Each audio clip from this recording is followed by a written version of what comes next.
Howdy to everyone. Happy Friday. If you're on this hemisphere of the globe, happy Saturday morning. If you're in Asia, Australia, today we get to explore questions and answers where we've been studying the sutras. And so if you have any questions, we can take them now.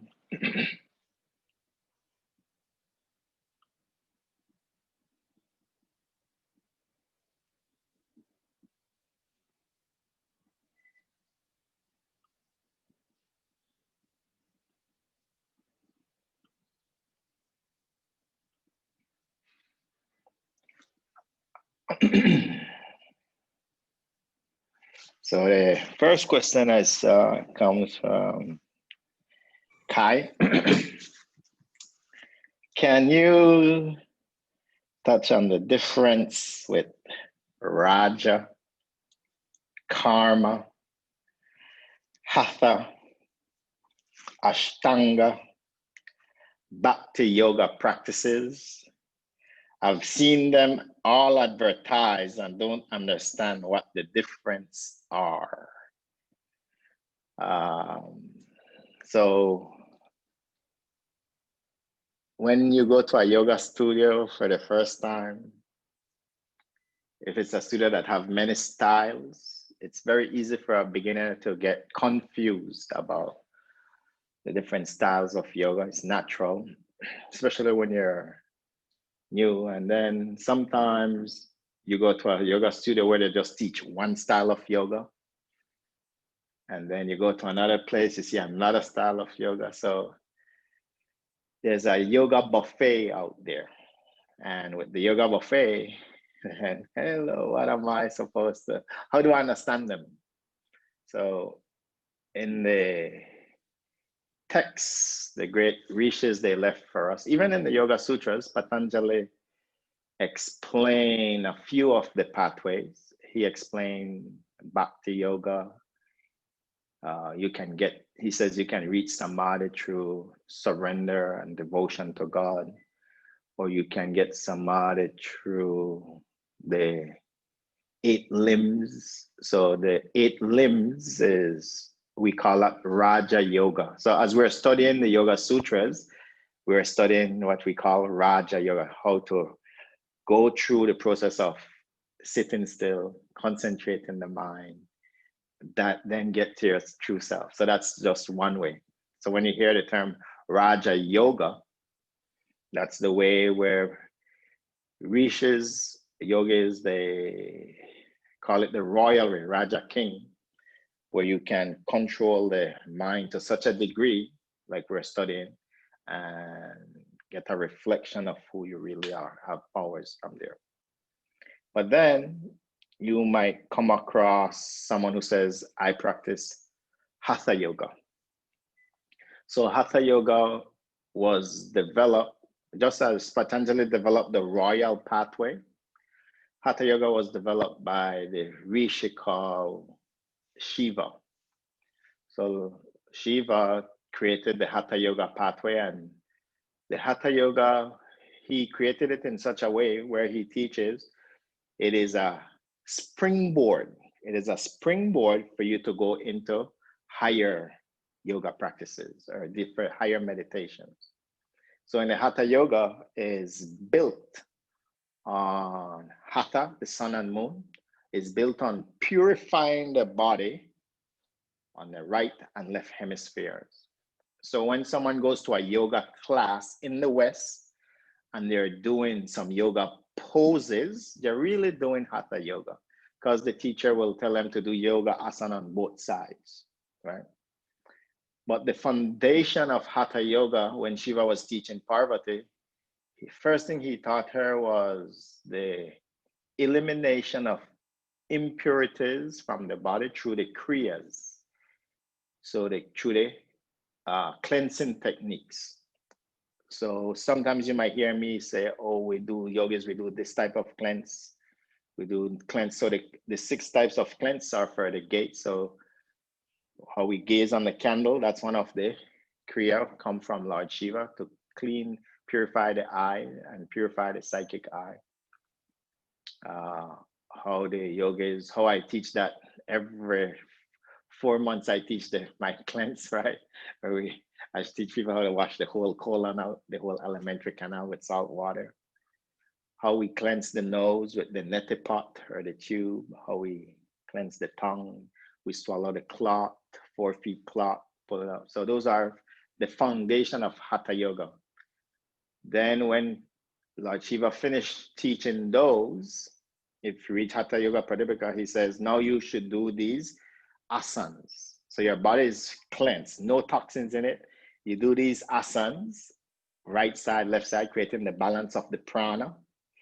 And then when that's there, then you can go into the chakra meditations. So we can see how Hatha Yoga is a springboard for the higher yogas, which is chakra meditation. Then in the word, so Patanjali established Raja Yoga, the meditational path, but he also considered the Raja Yoga, he break it down into 8 limbs, Ashtanga. So 8 means, Ashta means 8. And then I think that's where people get confused, because in the West, you can go to a yoga studio that they say, oh, we do Ashtanga yoga here, but it's more of a contortionist practice.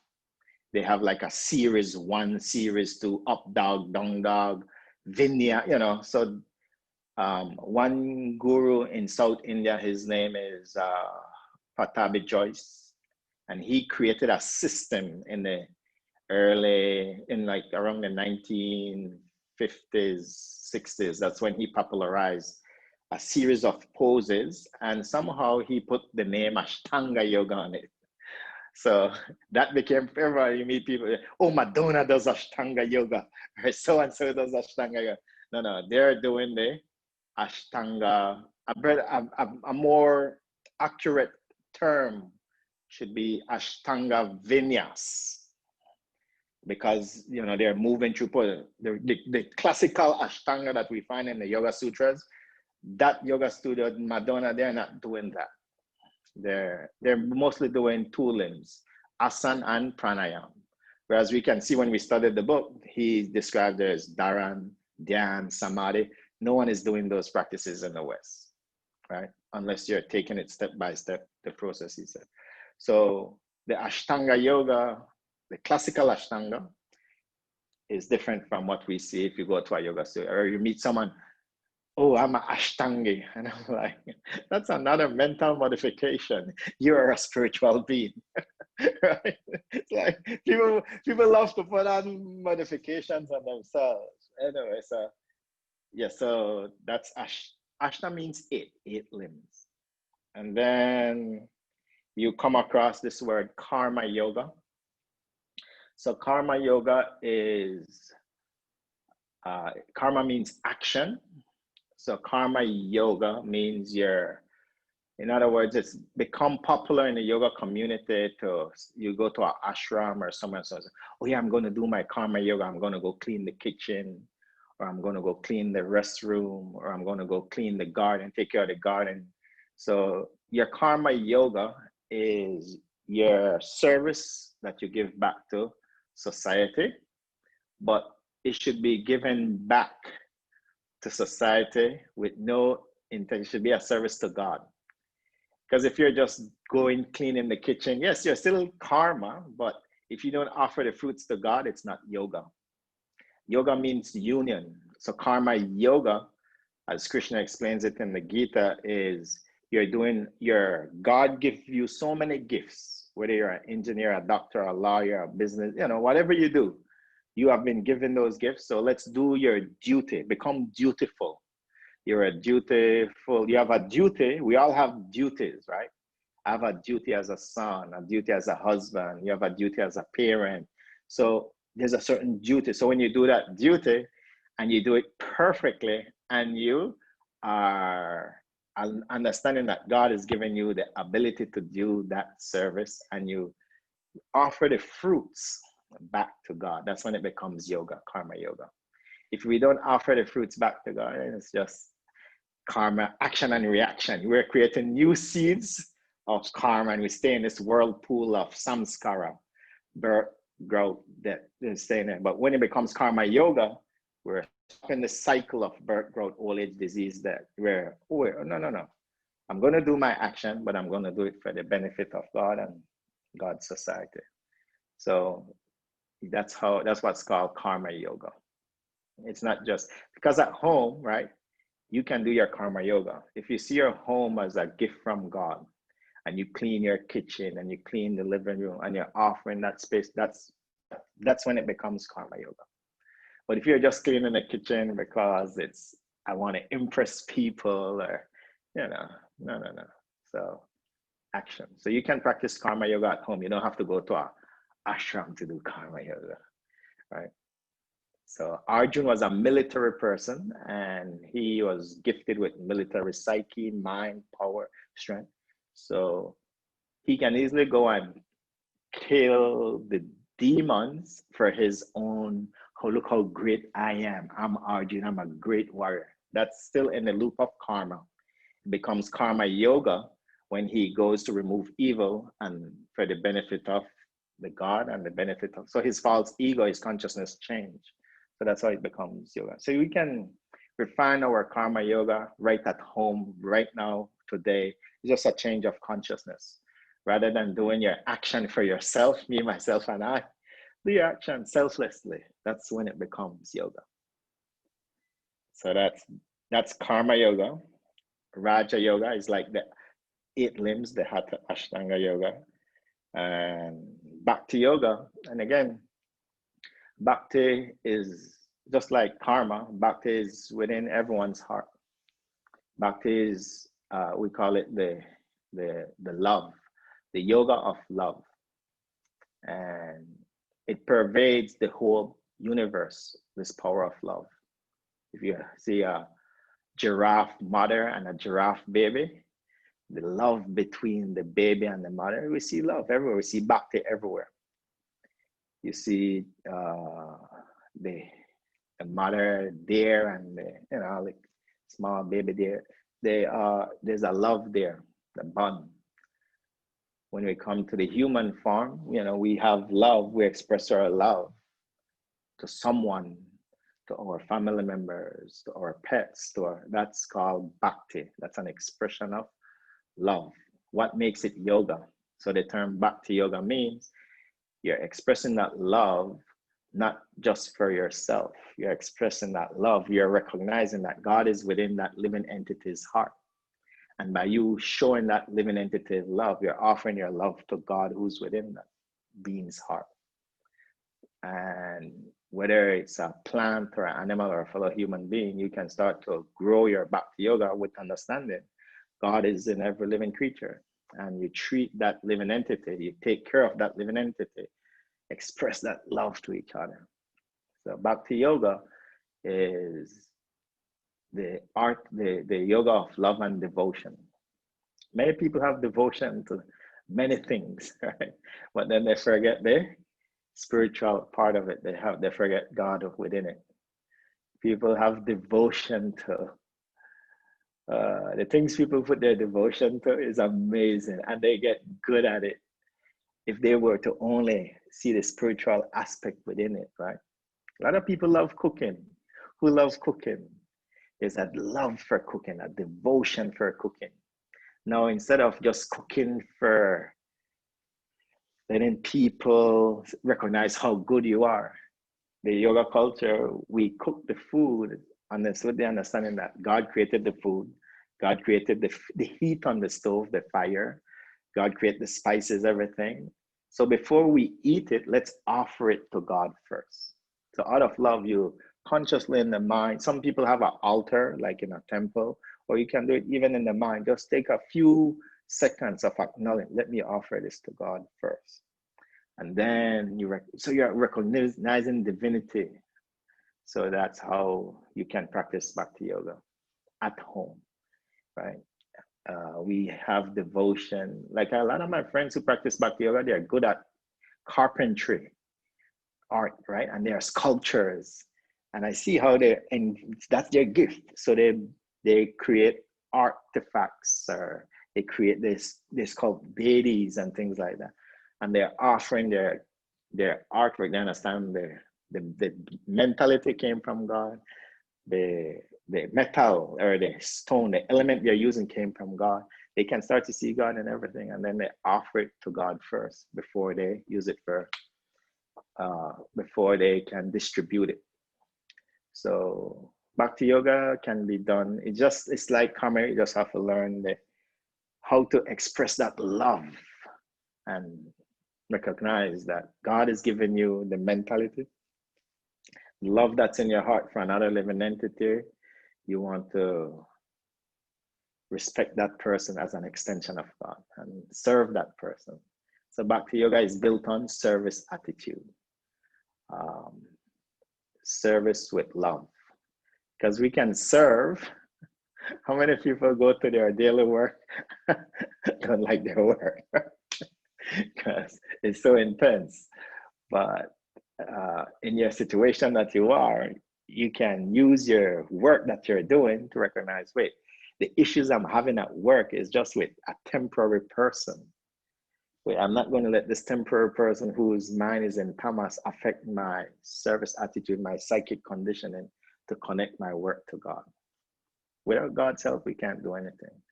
So the Bhakti Yogis, they open the heart space a lot. And the one way they do it is through the process of music, through kirtan, right? They're always chanting mantras. Can mantras, singing, dancing brings out a certain emotion from the heart. When someone is hearing a music, this is what music will do with you. You could be still in Raja Yoga, right? Meditative. You hear a music, what will happen? It starts to move you, the heart space move, right? You listen to any type of music, it will move you. Song vibration will move you. So if we listen to transcendental music, music that carries higher frequencies, it will invoke the love for God. So let me sing for God. Some people have some amazing voice, but you can easily use your voice to just go make a record and try and get a Grammy Award. You will get material benefits, but if you can, you can do both. You can do the same thing, get Grammy Award, but then simultaneously singing for God. God gave you the voice. Beautiful. So it's not that you have to give up one, you just have to refine the consciousness.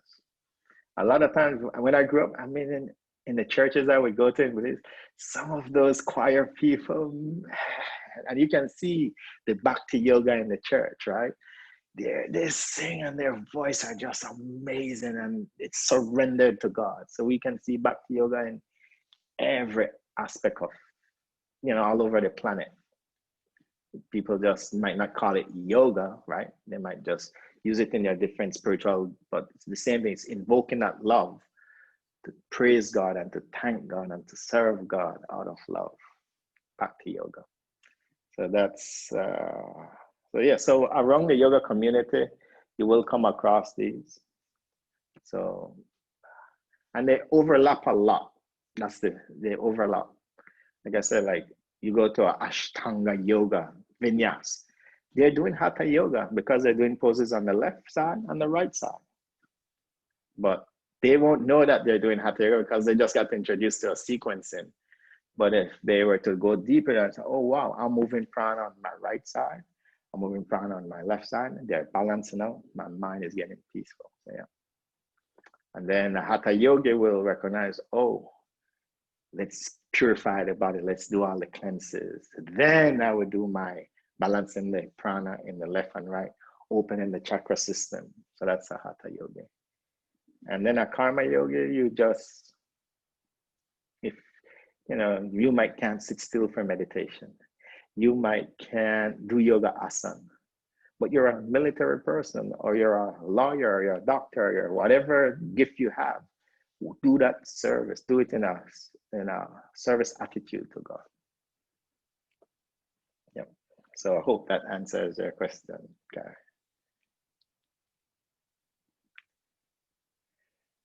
Who else have another question? Does anyone has another question?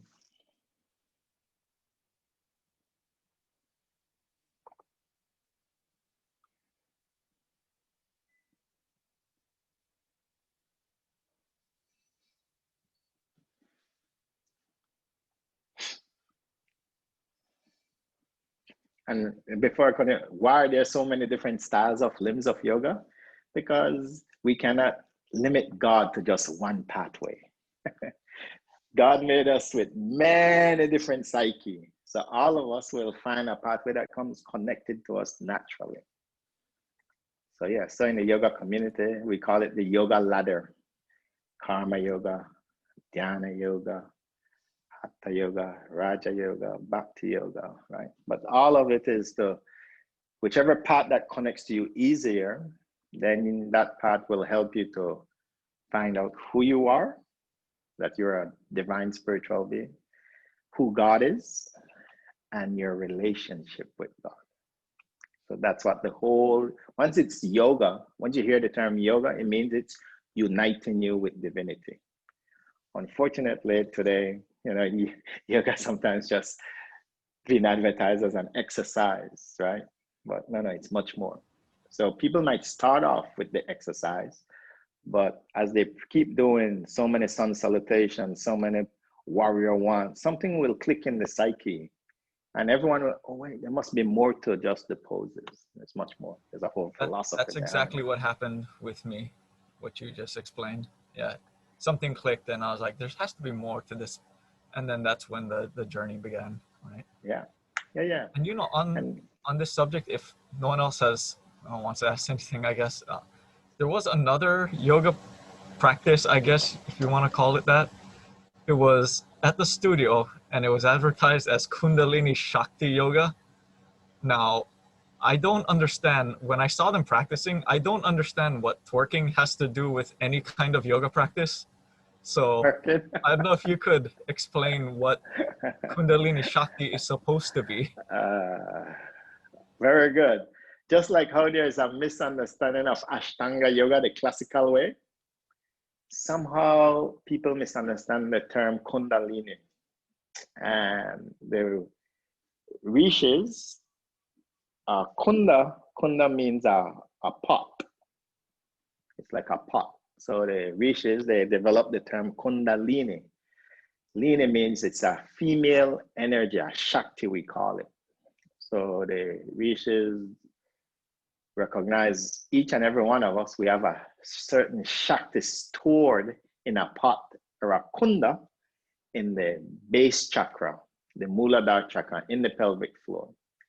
And so for us to get self-realized throughout any one of the yoga that we just went through, that energy must rise up through the spinal column, passing the different chakras, and to rise here and then to here to connect with divinity. So that's what Kundalini Yoga classically is. In the West, if you go to a Kundalini studio, a class, normally it's, they're dressed in the white with the turban, right? And they will do a lot of Kapalabhati. They call it Kriyas, right? You probably hold your hands up here for like 5 minutes. And it's a practice that was coined by one yogi, I think his name was Yogi Bhajan. He created that system, but it's so far from the classical Kundalini practices. So sometimes people ask me, Yogi, do you practice Kundalini yoga? I knew I practiced Kundalini yoga the classical way, raising prana up the spine through the chakra system. But I never say I do Kundalini yoga because people are going to misunderstand my practice with the Yogi Bhajan's practice. So a lot of times, sometimes a yogi will leave from India and they would they'll take Sanskrit terms and put it on a system they created. And there's nothing wrong if they're creating something which has its roots in Rishi text in the culture. The issue comes when they create something out of their mind. And then because they're Indian, right?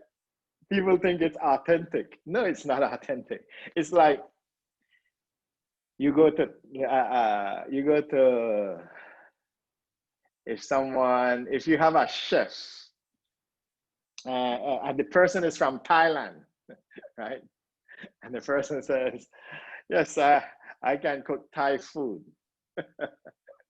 If you don't taste Thai food before and that person's not a good chef, you don't know what Thai food really is. They can speculate on so many things if you don't know. But if you've been to Thailand before and you had authentic Thai cooking, and then you're in the West and someone says, oh, I'm a Thai chef, and you can, wait, this is not Thai. This is mixed with something else. You can.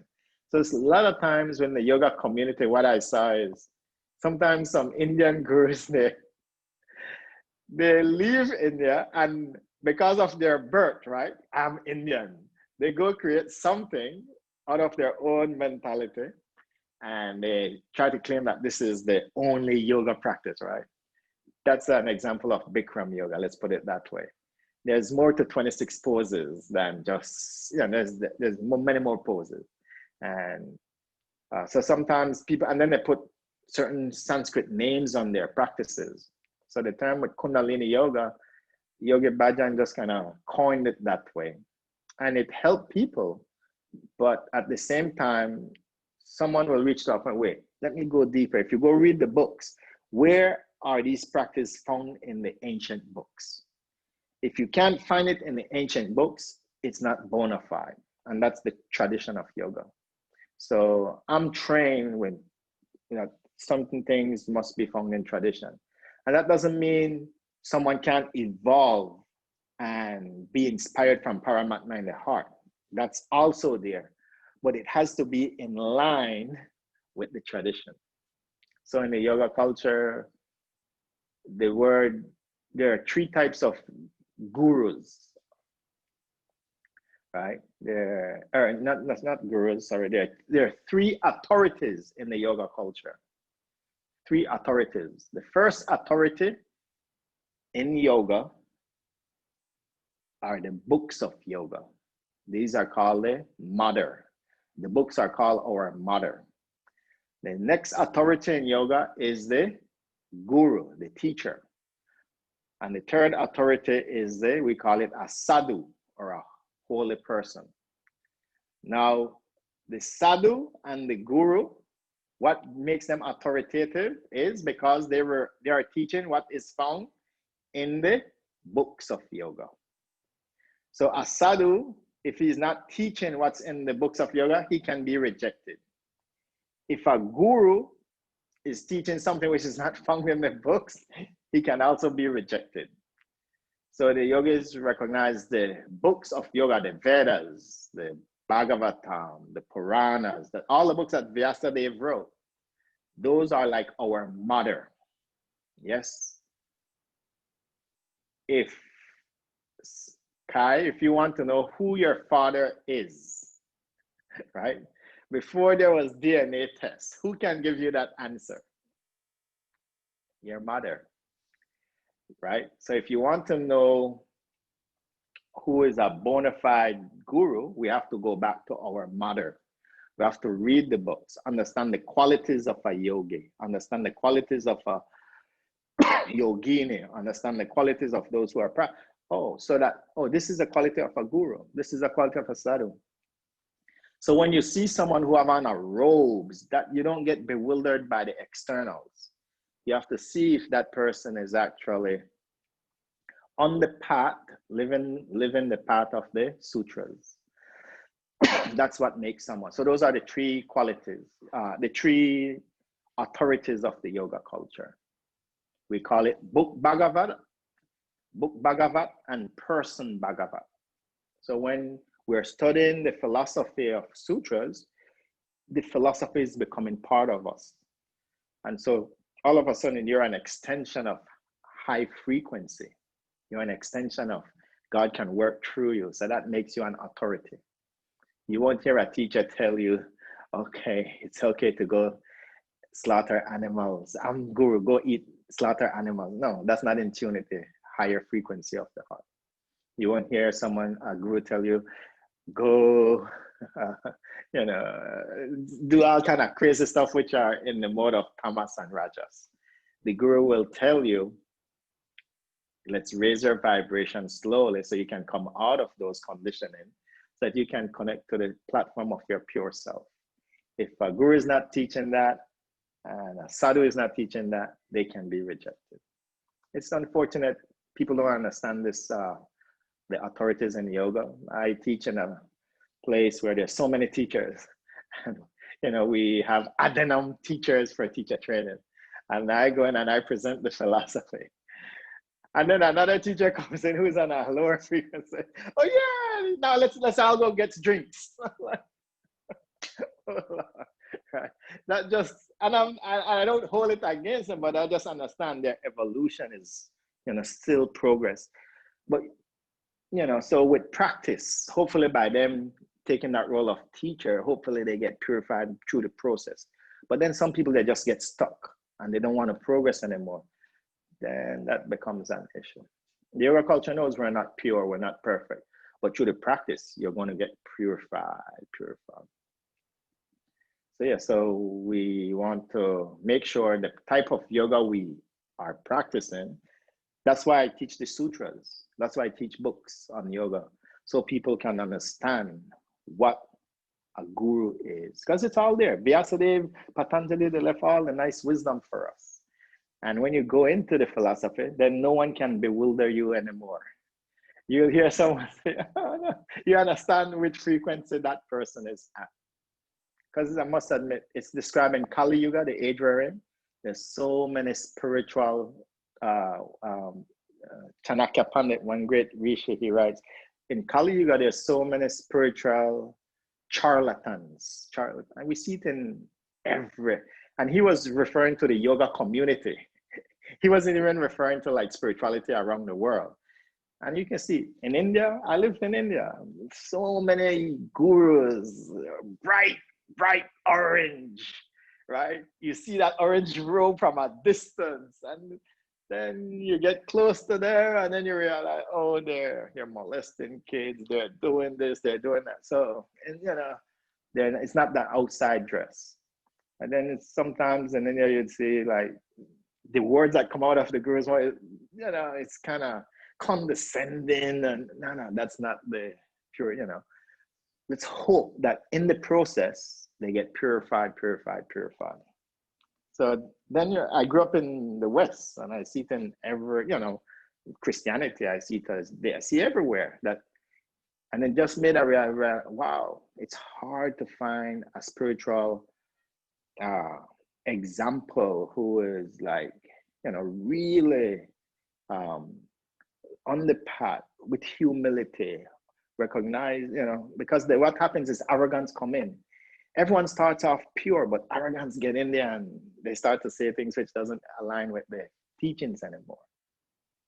So when a guru drifts away, the yoga community recognize it's okay to humbly step away from that teacher and find someone else who is a little more purified. But when those teachers who are, just because at one point in their life they were evolving, but then somehow arrogance came in. So you move away gracefully, respectfully, understand that that person is maybe they might not make perfection this life, but they started. So maybe next life, next few lives, we're all pure beings, every one of us. So we don't have time to hold it against people. But then for my spiritual pathway, let me connect to a pathway that's as pure as possible. And then there's a saying, when you are ready, the teacher is there. Yeah. And that's why we teach the philosophy. So we can understand, expand the mind. Yoga is not just the twisting and bending. For some people, new people, when they come to pure, I say, for them, yoga means Lululemon Yeah. So that's good. That's where they're starting. But a year in, something else, a transformation will, oh, it's much more than that. Uh, go ahead, Jenny.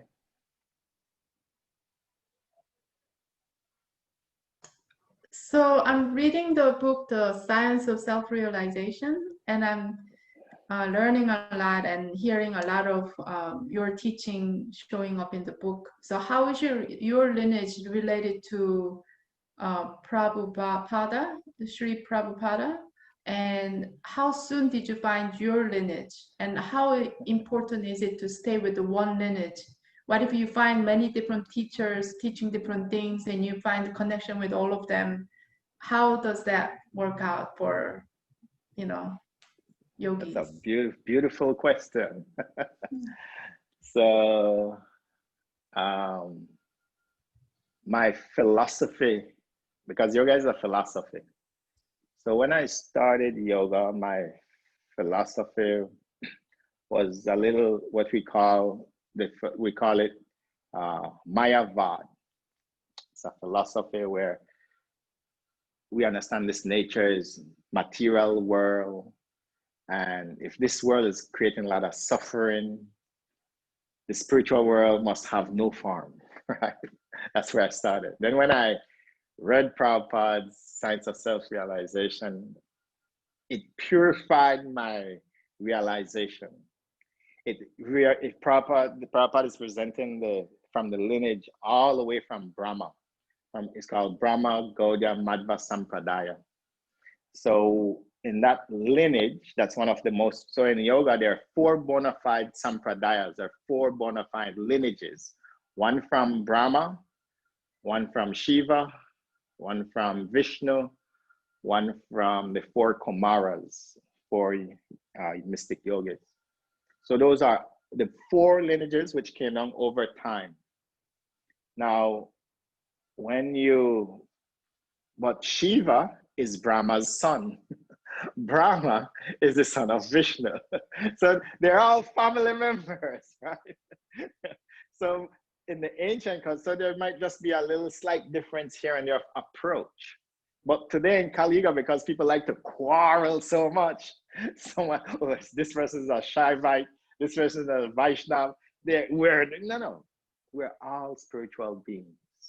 We're all one big spiritual family. So just a slight little difference in them. So when I when I got a hold of Srila Prabhupada's science, it just refined my philosophy so much. And it purified my heart to recognize, wait, no. As a spiritual being who has spiritual emotions and connecting with divinity through love, that just made a lot of sense. And so that has been the foundation of my, it purified all my asana and different things that I had before. And so it's like you have a family, you have uncles and aunts in it, right? Everyone's slightly different. And then if one of your uncle is a musician, another one of your uncle is a chemist, another one of your aunt is a librarian, another one of your aunt is a physicist, right?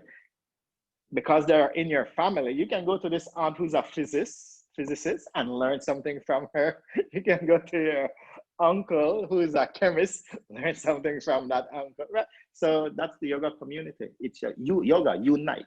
Unfortunately, today people like to see so much. They want to say, "Oh, this is better than that." No, they've misunderstood the culture, and because they've misunderstood the culture in Kali Yuga, there's a lot of gurus in those lineages today who also fall into that trap. They try to say us and them. No, it's one big family. But it takes a high evolution of someone to recognize that. Most people, they just want to separate from each other because we are the best. False ego gets in there again. In the yoga community, I see a lot of it in India, where this one, no, you've missed the point. So yeah, so it's one big family from those 4 bona fide lineages of yoga. Yeah. So one other term Prabhupada uses can be like the honey bird, right? or the butterfly can go from one flower to another flower just to take the nectar, the sweetness.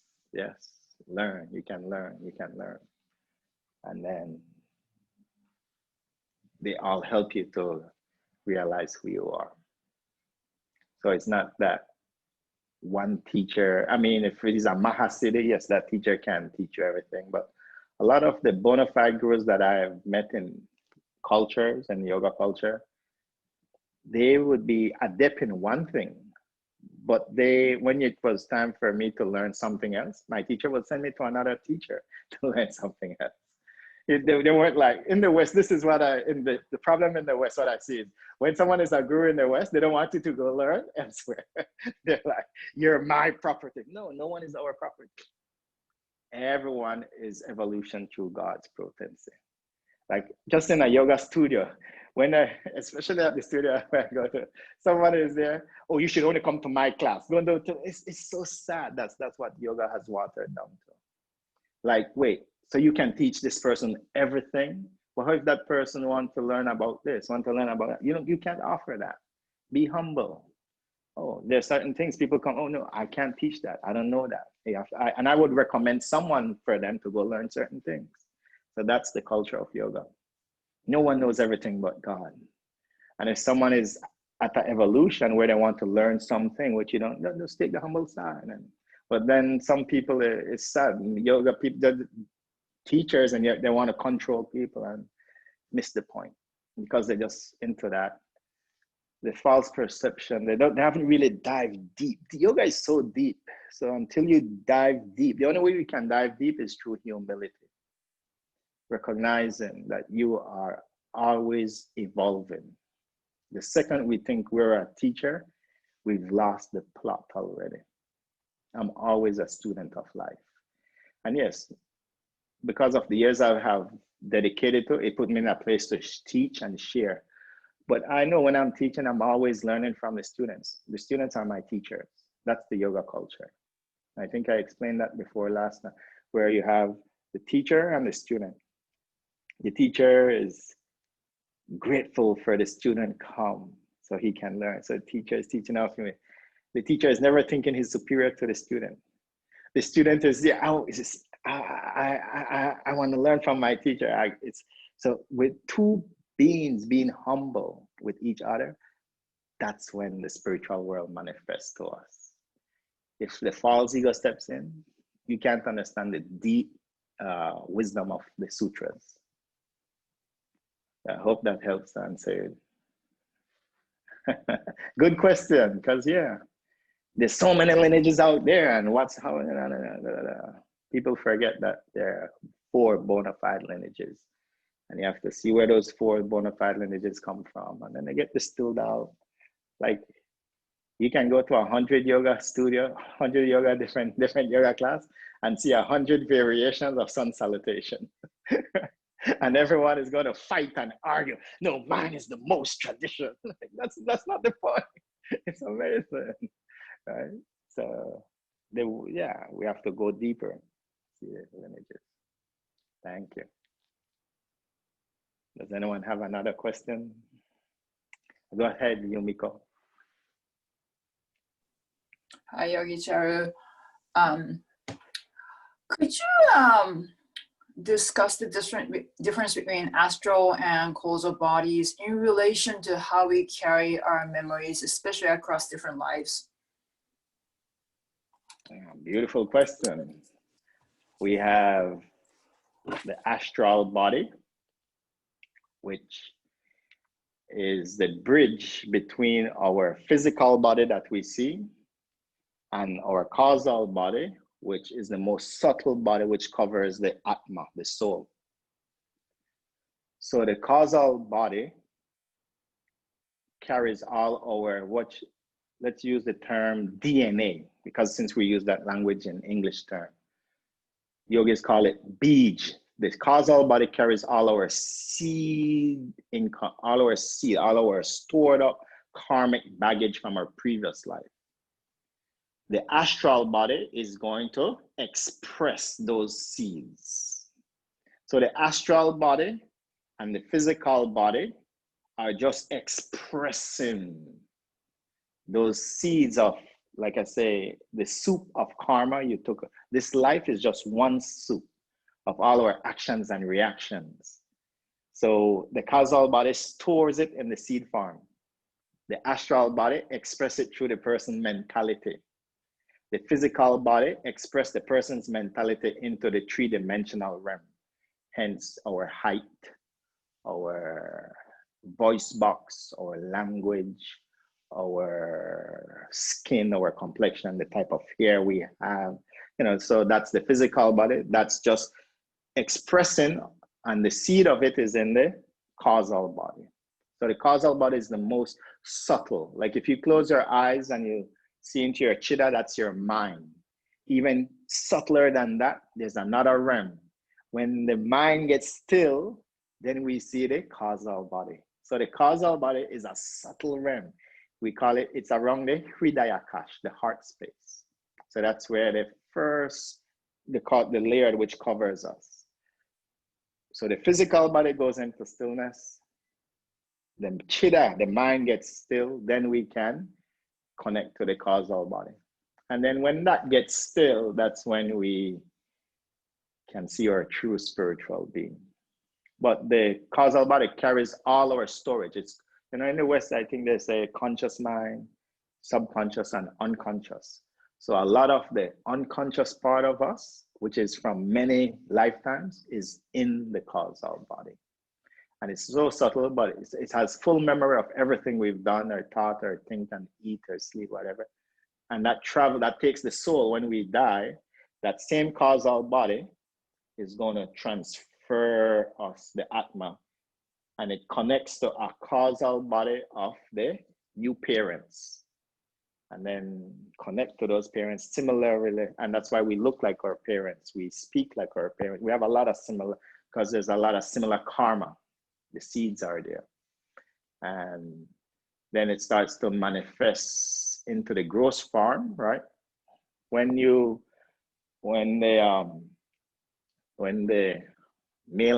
egg meets the sperm, right? The egg has all the 5 elements of the physical body. The Atma is going to travel within the semen through the causal body, and then they connect, and then they vibrate, and then we start to bring out our conditioning. And that's why even in the womb, when the baby is in the womb, right from in the womb, you start to see certain condition, right? Some babies are born 8 pounds, some babies are born 6 pounds. So already there, that's telling you so much of your conditioning from before. Yes, very subtle and gross bodies. I'm a little confused about this thing. I know I've asked this question many times before. I'm not getting it. When you think about Panchakoshas, the causal body is the Anandamaya Kosh, right? Am I correct? So yes, that's called the bliss body. But if it's bliss, how could that have all these beads, which are often negative? Remember the bliss body. Bliss body is just an English word to try and describe Anandamaya Kosh, right? Anandamaya is still a kosha. It's still within this material realm. So once it's within this material realm, it will have dualities, and dualities of pleasure and suffering. The Atma is beyond. That's when we connect to the spiritual domain. So all the koshas in this dimension are in dualities. Yeah. Thank you. I may ask you the same question again and again, but thank you very much. Thank you. Good. One last question. Oh, we're out of time. Anyway, thank you all so much for. It's nice because when we ask these questions, other people in the group are also thinking about them as well. We get to reflect. Oh wow, yes. Good. So let's chant one beautiful together. Bring the spine tall. Close the eyes. Om.